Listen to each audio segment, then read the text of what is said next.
What's up, people? Welcome to Secrets of the Bible, a series where we'll be going through the books of the Bible and looking at some of their lesser known features. Considering that the Bible isn't always completely straightforward in its phrasing, it commonly uses euphemisms and poetry, and the motivations behind some of its traditions aren't always completely obvious. Parts of it can seem difficult, if not impossible, to decipher. Fortunately, we have nearly 2,000 years of biblical exegesis to work with, so hopefully we can shed a little light on some of the dimmer areas.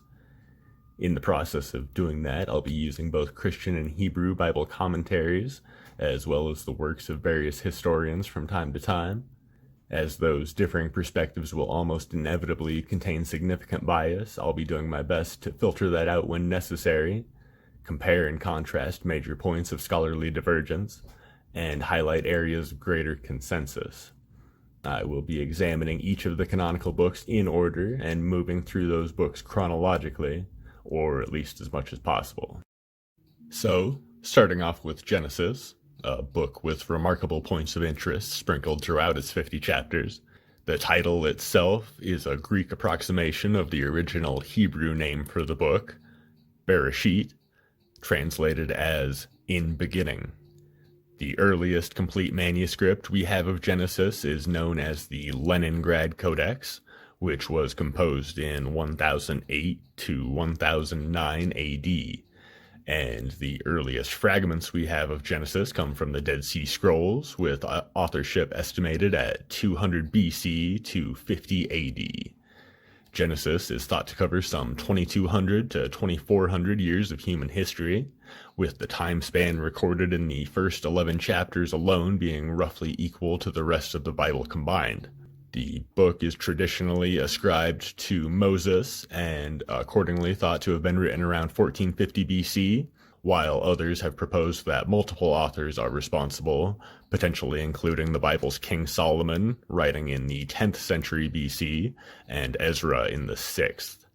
Modern scholarship claims that 2 to 3 unknown authors are responsible, and that the book was composed in the 6th to 5th centuries BC. Starting off with secret number 10.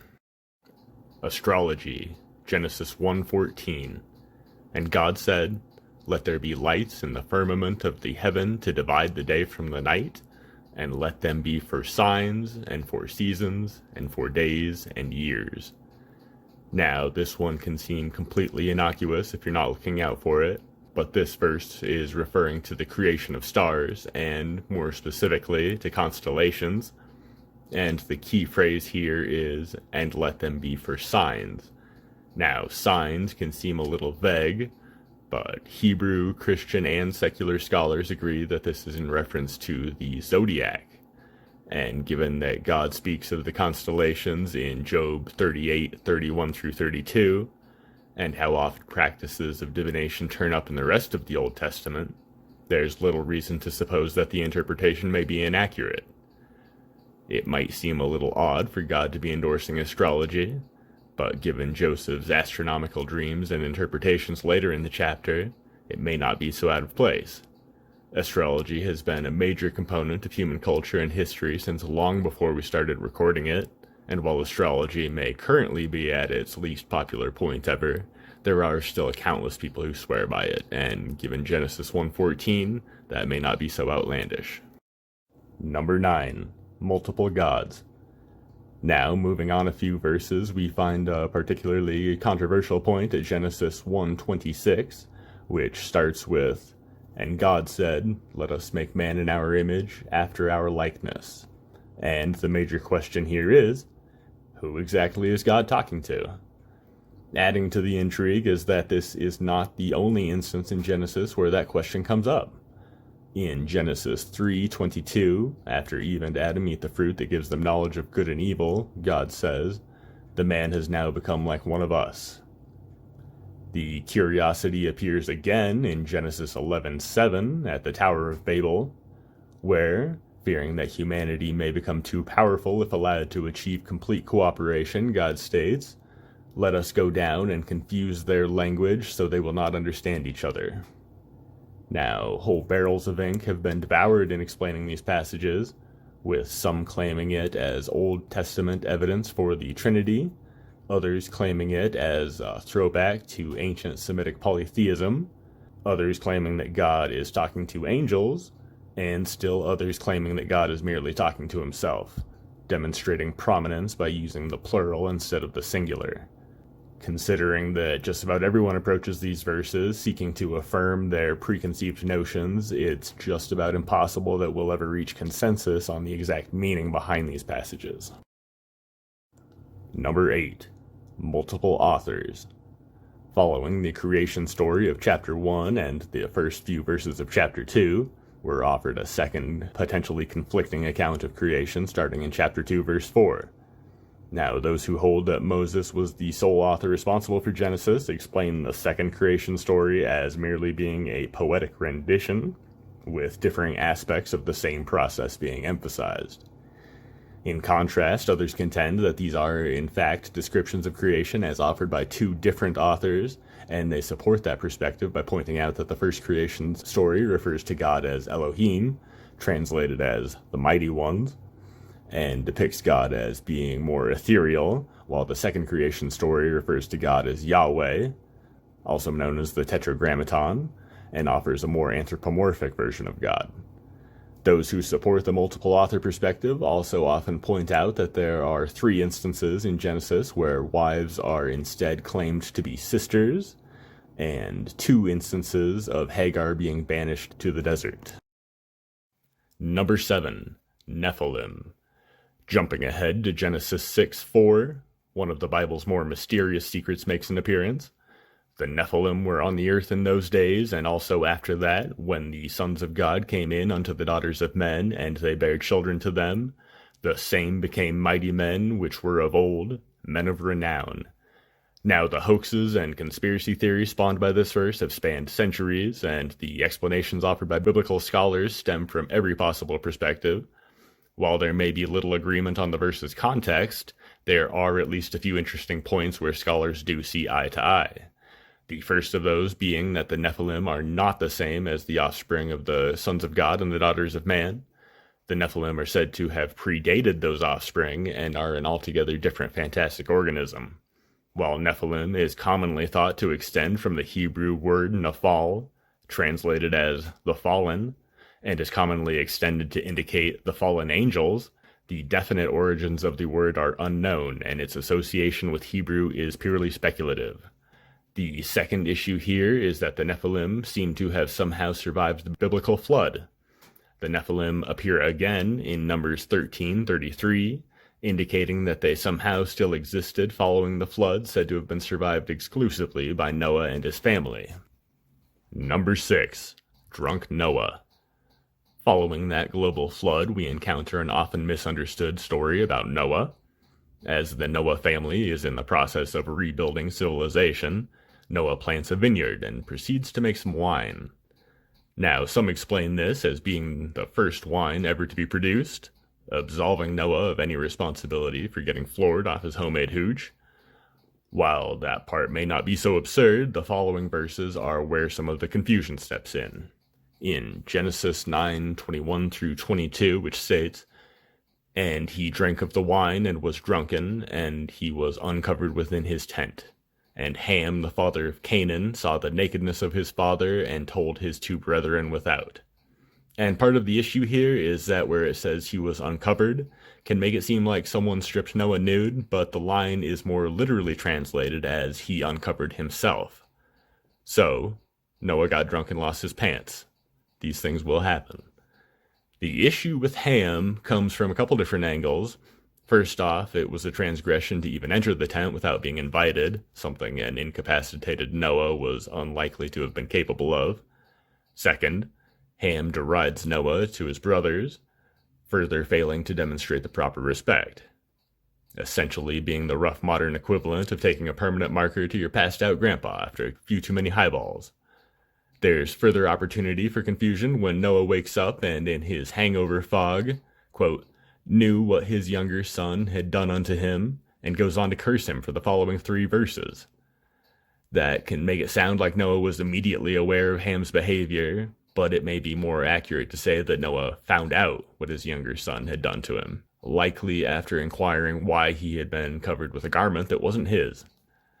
It can be easy to read further into this story, and some scholars do claim that the story has in truth been tactfully edited, but given the premium placed on respecting parents in the Old Testament, there's little reason for reading between the lines.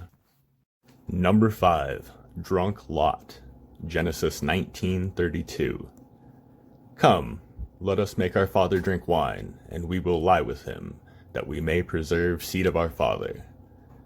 While not the first case of incest in the Bible, given that there were only so many people on the earth at one time, and the at least half-sibling relation between Abraham and Sarah, this instance is by far the most explicit, and there are some particularly interesting features that are easily overlooked.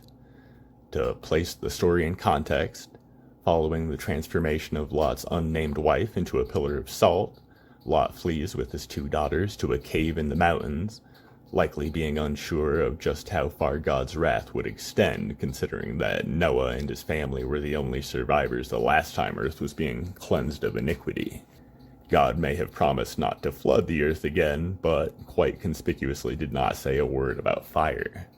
And given the previous verse where Lot's daughters claim, "There is not a man in the earth to come in unto us," there's some speculation that they may have thought Lot to be the last man on earth, or at least the last godly man on earth. So, ostensibly fearing that there would be no one left to continue humanity, Lot's daughters plot to get him tanked on wine for 2 consecutive nights and preserve his seed in turn while he's in a drunken stupor. The daughters are indeed successful in their plan and give birth to what would eventually become the tribes of the Moabites and the Ammonites. And while this story is often portrayed as a defamatory origin story for 2 tribes that the Israelites were said to have found grossly immoral, elsewhere relationships between the tribes are depicted as amicable, and the Moabite Ruth would even be mentioned in the lineage of none other than Jesus, as recounted in Matthew 1:5. Number 4. Fancy interpretations. Genesis 24:2. And Abraham said unto his eldest servant of his house, that ruled over all that he had, Put, I pray thee, thy hand under my thigh. To put this scene in context, Abraham is gaining in years and is requesting that his most trusted servant go on a long journey with the intention of finding a wife for his son Isaac. As it was of particular importance that the Jewish bloodline not be mingled with those of other cultures, Abraham is making his servant swear that he won't look for a wife among the Canaanites. The interesting point here comes with the interpretation of thigh. While this same procedure of thigh swearing can also be found in chapter 47, verse 29, in 46:26, and Exodus 1:5, the same word is found to instead be interpreted as loins. Among Bible scholars of all persuasions, the common interpretation here is that these verses are in fact referring to genitals. And, given the Bible's proclivity for euphemisms, what with all these people knowing each other and such, it's possible that the author felt inclined to make a substitution and rescue readers from extended, graphic contemplation of Abraham's ancient, sweaty, wrinkled nether regions. Number 3. Fancy breeding. Genesis chapter 30, 37 through 39, and chapter 31, 9 through 12. And Jacob took him rods of green poplar and of the hazel and chestnut tree, and pilled white strakes in them, and made the white appear which was in the rods. So it may not be entirely clear what exactly is going on here, but following a deal with Laban, Jacob is manipulating the outcome of that deal, and he's doing so in a way that you might not expect. In this arrangement, Jacob and Laban agreed that Laban would get all of the solid-colored offspring of the livestock, and Jacob would get the multicolored ones. As most livestock in the area were already well known for being solid-colored, it would seem that Jacob was getting the short end of the stick, but Laban was not prepared for Jacob's ingenious plan. Planting striped and spotted sticks near the livestock watering hole where the animals would be sure to come in regular, sustained contact with them, Jacob influences the coloring of the offspring through subliminal messaging, with most of the newborn livestock having striped and spotted coats and accordingly going to Jacob. And that is how you get zebras. Number 2. Hiding idols. Chapter 35, verse 4. And they gave unto Jacob all the strange gods which were in their hand, and all their earrings which were in their ears. And Jacob hid them under the oak which was by Shechem. So the context for this verse is that God is calling on Jacob to fulfill a vow made decades earlier, and in the process of completing that, Jacob needs to rededicate his household to God, having collected a variety of wives and servants with conflicting religious beliefs over those years. Jacob demands that they give up their idols and, somewhat curiously, their earrings as well. The common interpretation here is that the earrings held religious significance, possibly bearing symbols that displayed dedication to their various idols. Jacob then takes the hull and buries it under an oak, but not just any oak, many believing this to be the same tree mentioned in Genesis 12:6 and later in Joshua 24:26. Jacob is thought to have chosen that oak for its religious significance to those who worshipped the idols he was collecting, as many revered the tree as holy and wouldn't be inclined to disturb the soil beneath it in an attempt to retrieve their gods.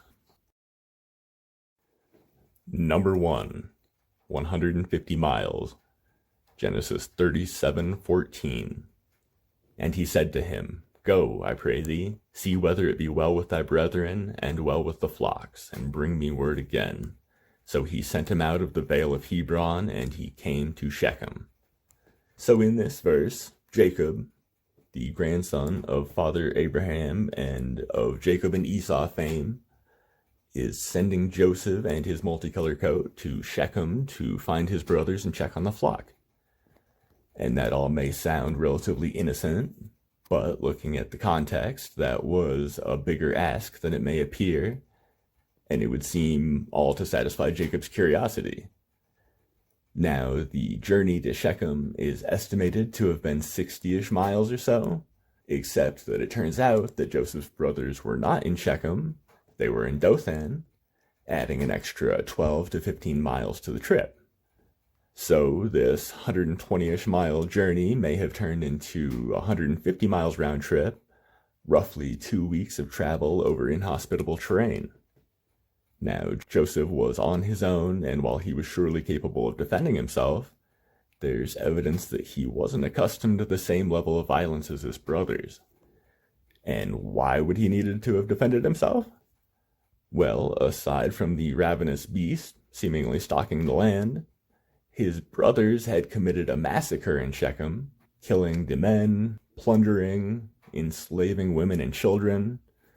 Chapter 34, verse 27. Now, they had committed those acts out of vengeance, and it doesn't seem too outlandish to suppose that someone else may have been looking for their own vengeance in response.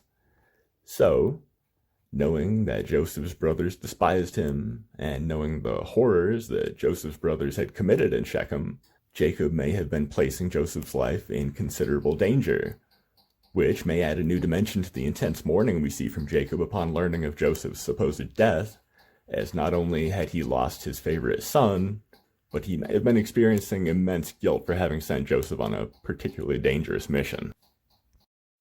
Alright, well that does it for the top 10 secrets of Genesis. I do, however, have a few bonus facts for you. Bonus fact number 1. Genesis is unique in that it's the only book of the Bible that describes God as resting, and it is also the only book where God repents. Bonus fact number 2. The church father, St. Augustine, argued that Genesis was not meant to be taken literal in the 5th century, but of those who do believe Genesis to be literal, some have calculated the Earth's creation date to be October 7th, 3761 BC. Figures such as Isaac Newton pointed toward an earlier, more precise date of 9 a.m. October 26th, 4004 BC, and even more modern calculations place it at sometime in 5554 BC. Bonus fact number 3. Some translations of Genesis contain passages that are word for word identical with portions of the Babylonian creation story known as the Enuma Elish. Bonus fact number 4. When God gives Noah a rainbow as a covenant following the flood, the word used for rainbow more commonly refers to the bow, as in the weapon. And some Bible scholars have interpreted the story as God hanging up his weapon upside down and in the clouds. So that does it for this video. Much thanks for watching. I will be back with the secrets of Exodus soon. Catch you then.